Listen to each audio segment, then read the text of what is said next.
our doors opened up to the public in 1971. But when we did open up our doors to the public in 1971, that's when we noticed there was something strange about Mary. Very good. Welcome aboard the RMS Queen Mary. My name is Dylan. I will be your guide for this morning's haunted tour. Before we do begin the tour, we just have a couple of quick rules. Rule number one, we can please all set our cell phones to a silent mode, just so we don't disturb each other during the tour.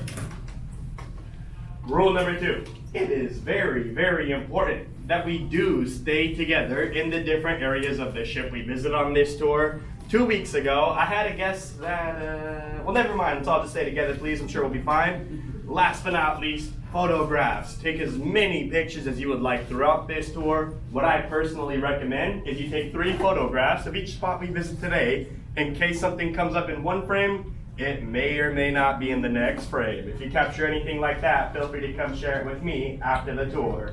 Once you're ready, follow me this way, please. No photo gang, no photo gang. Yes.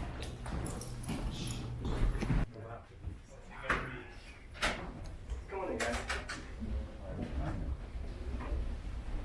Share some of the ghost stories we have written down from crew members who currently work here, some crew members who worked here in the past. We'll talk about some of the deaths that happened here aboard the Queen Mary and some experiences that our hotel guests have had, of course.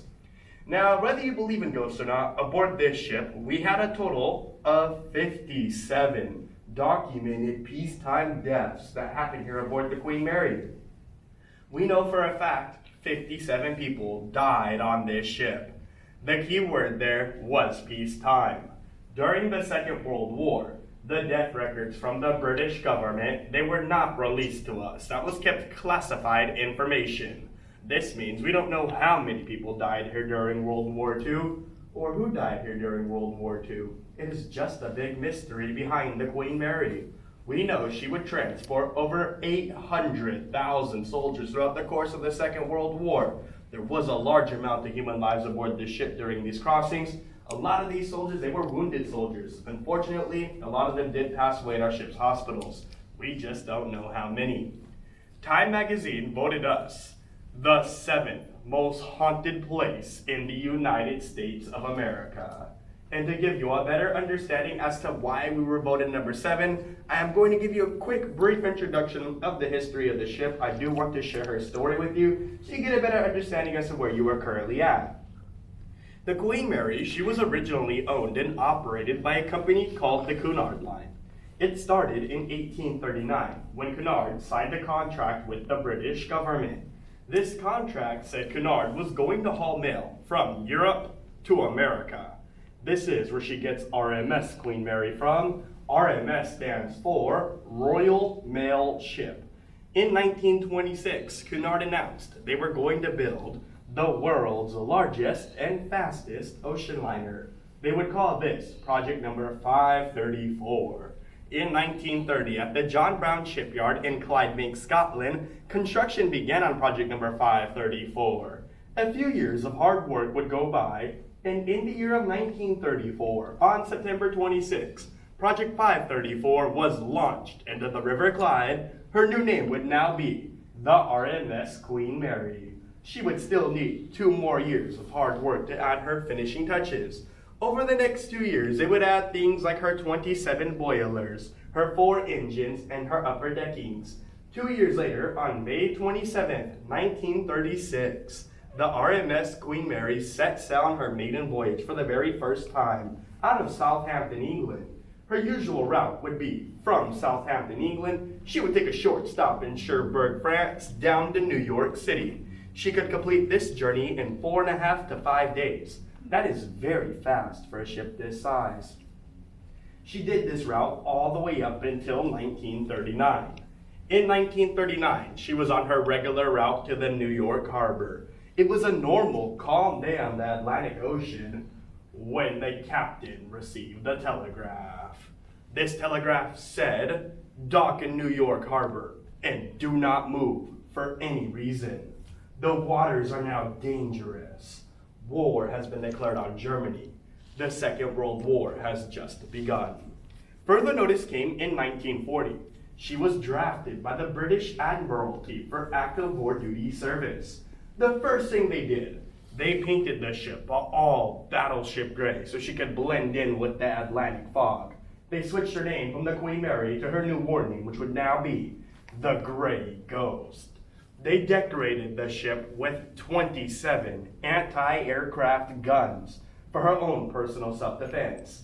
She would need these anti-aircraft guns because Adolf Hitler had put out a $250,000 bounty to any submarine captain that could sink the Queen Mary, so she would have to defend herself. Throughout the war, she would serve as a troop carrier and a hospital ship. After the war ended, she did have just one more war mission.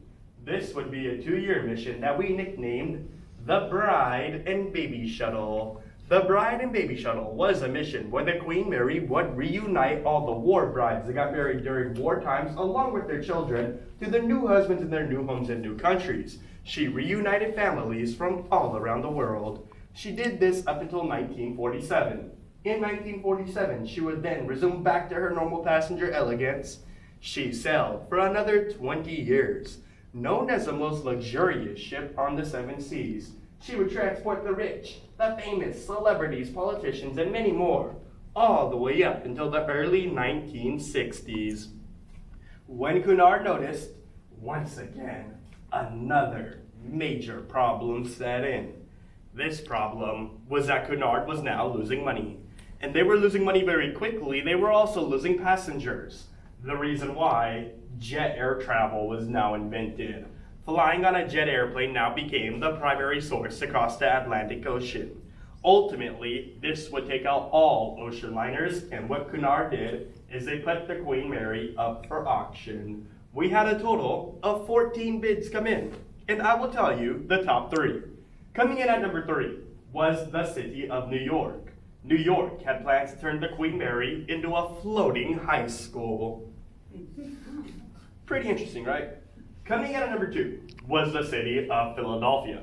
Philadelphia had plans to turn the Queen Mary into a floating casino. At this point, everybody was sure Philadelphia is going to win the bid and get the ship. But at the very last second, a small town known as Long Beach, California, would place a $3.45 million bid, and the RMS Queen Mary was sold to the city of Long Beach. She set sail on her 1001st last successful voyage out of Southampton, England on October 31st, which is Halloween, 1967. Now to mention, it was a 39-day voyage to get here to Long Beach, because at that time, the Queen Mary was 8 feet too wide to fit through the Panama Canal.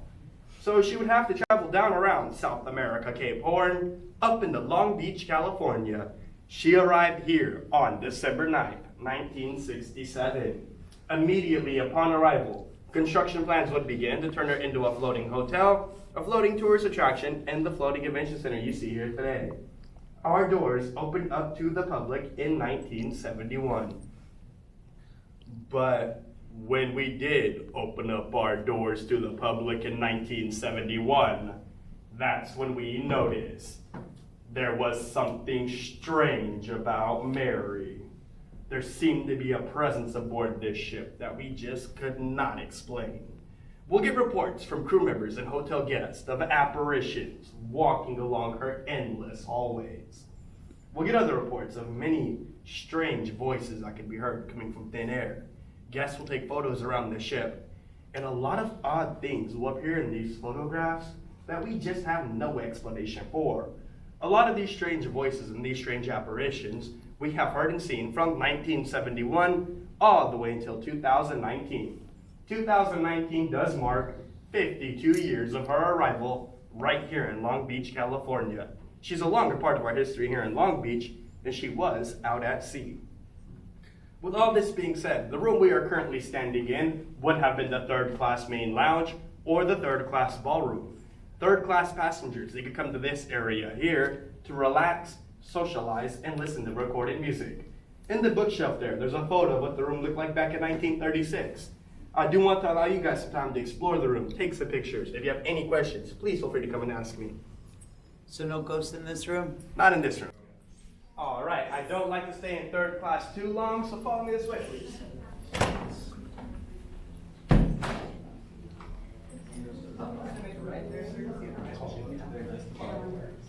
From 1936, they're 82 years old. Keep that in mind next time you're in them. You'll notice that our port side elevators work, and our starboard elevators do not work. The reason why, whenever our port side elevators break down, we will grab a piece from the starboard side, and that's to repair the port side elevators to keep them as original as possible. Back in 2014, we had a female tour guide. She stepped outside our tour guide locker room, which is just down the hall there. She got inside the elevators here on the port side. When she got inside, she said nobody was in there with her at all. She turned around and looked in the reflection of the glass, and in the reflection, she reported seeing a lady with a red dress and blonde hair. Instantly, she spun around to say excuse me to that lady, but she was in the elevator all by herself. She looked back in the reflection of the glass, and that lady was no longer in the reflection either. On the next deck, the doors opened. She sprinted outside the elevator. She would use the center staircase here. She ran all the way down to the yard deck. She would exit the ship. She left. We got an email from her later on that day saying she was no longer going to be employed with us. Right this way, please.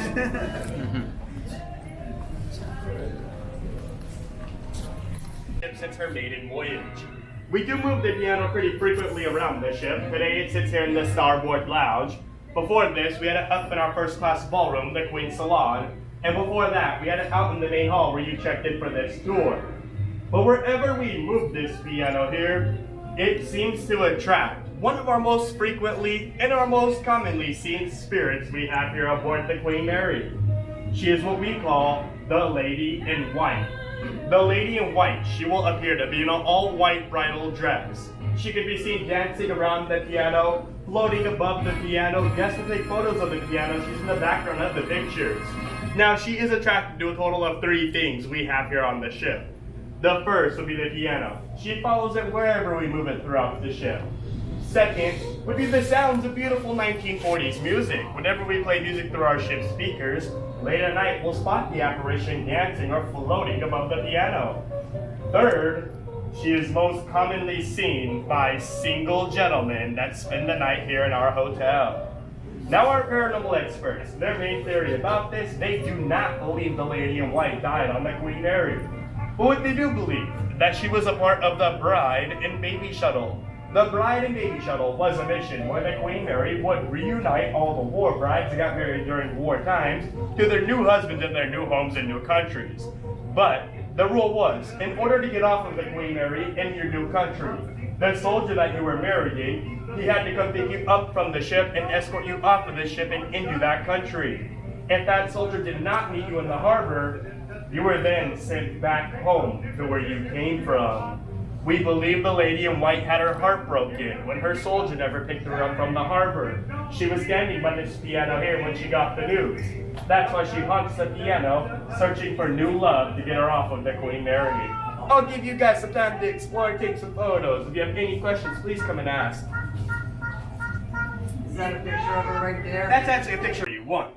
Here in room A031, we had a pilot check in. When this pilot checked in, he told our hotel clerk 2 things. Number 1, he said, I do not believe in ghosts. There is no way the Queen Mary could truly be haunted. Number 2, he said he was just here on a business trip. He was not here on vacation. He simply needed a hotel for the night. He checked into this room here. He had a backpack with him full of very important paperwork. He set that backpack on top of the dresser. He went to sleep for the night. He woke up in the middle of the night to the sounds of somebody scuffling through his backpack. He opened his eyes, and he said he saw a man in an all-white officer's uniform that seemed to be looking through his bag. He did not believe in ghosts, so he assumed that he was just dreaming. He pulled the covers right over his head, and he went back to sleep for the night. When he woke up the next morning, what he discovered, his backpack was tilted over. It was wide open, and his paperwork was scattered throughout the entire room. He quickly packed up, gathered all of his belongings, and he checked out. When he checked out, he told our hotel clerk that he was a firm believer in the paranormal. He also said he was never going to return to the RMS Queen Mary again. This apparition, we do commonly see him throughout the ship. He is believed to be Second Officer Stark. Second Officer Stark, he was the helmsman here aboard the Queen Mary. He was in charge of steering the ship up on the bridge. One night, he was told to get off of the bridge 15 minutes early, so he went down to the officers' quarters to celebrate by having a shot of gin. He poured himself a shot, he took the shot. When he took the shot, he quickly realized there was not gin inside that bottle. But what was in there was textured chloride cleaning fluid. He drank it by mistake. Instantly, he knew he drank something wrong right away. Instead of heading down to the ship's hospital where he could have had his stomach pumped and survived, he decided to go to sleep. He thought he'd feel better in the morning. He went to sleep. He fell into a coma. 3 days later, he died here on the ship. Ever since then, we do see a man in an all-white officer's uniform. He is frequently spotted in our guest hotel bedrooms. And if you ask me, personally, this sounds like it was a case of murder. Right this way, please.